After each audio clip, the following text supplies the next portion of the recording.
Hi, welcome. On this video, I'd like to take a minute to respond to a video I just watched that was put out by a remote collar trainer.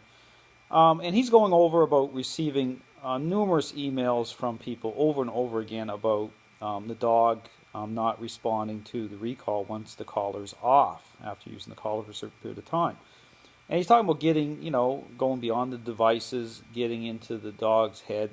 It's about the relationship, and that's 100% correct. It really is. I mean, but here's the question I got for this trainer: why are you using the tool in the first place if you already know that? That's the problem. That's the setup. That's the problem that I talk about this issue about device awareness, or where the tool itself, um, doesn't connect properly. It doesn't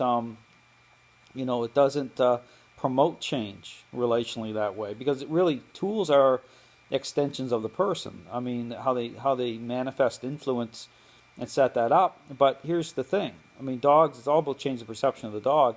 It's all about the alignment of these devices as to how change sets up to the method itself. So here's the problem.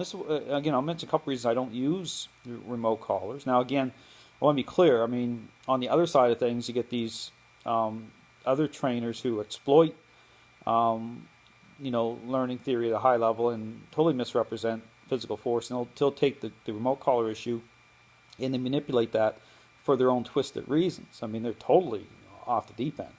That's not what I'm talking about. Okay, I'm saying that remote collars do have their place, and I will use them in a very limited way, and I discuss that, but not as a main tool, because that is the problem. It's how change sets up, because it's all about changing how people think. And so the reason I stick to just a normal flat collar in just a standard leash is because it forces the mind over the person. As they're moving, as their influence is coming online, as it's the language of the methods being spoken. Okay, everything comes together properly, which means that if the leash is moving or the person is doing certain things, the mind has to be moving. Whereas if you use a remote collar, you're pushing that button, and there can be issues because it doesn't force the person that way to change how they think. Okay, the dog makes that connection to that device, but there's problems in that by way of, again, the dog can still hold control. Here's a key point here: the dog can still look at that person and say, you know what, I'm still in control here. That person hasn't really changed. And the problem is, on that kind of using that as a go-to tool, it doesn't set up to the methodology change properly. It doesn't cover off properly the way that it needs to. I mean, that's a problem. And what can happen is it becomes kind of a lazy way to train dogs. This is why, you know, again, I could be a remote collar trainer and probably have to do half the work, honestly. But I know that these owners, I know the problems, and these owners, number one, probably never going to get the collar off the dog or feel comfortable to, because it's the same as I talk about pinch collars. Why you can look, physical position doesn't represent change. The dog could be responding to a certain device, but it's the device. It's not the fact the person's changing. I mean, I don't know. I want to help people make sense of this. So you got to strip those tools away. It can be a problem. I'm not saying they don't have their place, but the problem with these remote collar trainers is they pivot off them at way too high of a level, and I don't think they think this out. But here's the problem: it's the same scenario I say about using a cash register.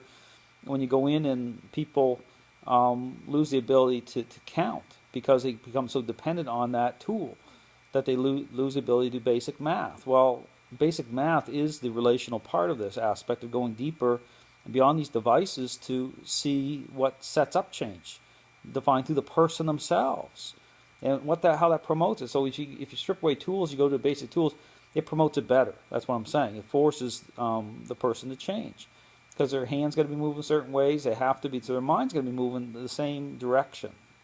Um, and the other issue here too is again about the type of influence. Now, the issue about remote collar is it's understanding the depth of a dog's state of mind. I talk about the distinction between a correction and relational influence. Okay, it's about getting proactive in a way that you're ahead of the curve of the mind of the dog. So, for example, just at the moment of separation, okay, that's when influence within the relational approach takes hold. So it's more subtle. Okay, there's not, but here with the remote collar, and there's variances. Okay, I want to understand that's an important point. But the ability to determine what those variances are is through the leash and collar. It's being in tune that gets you in tune.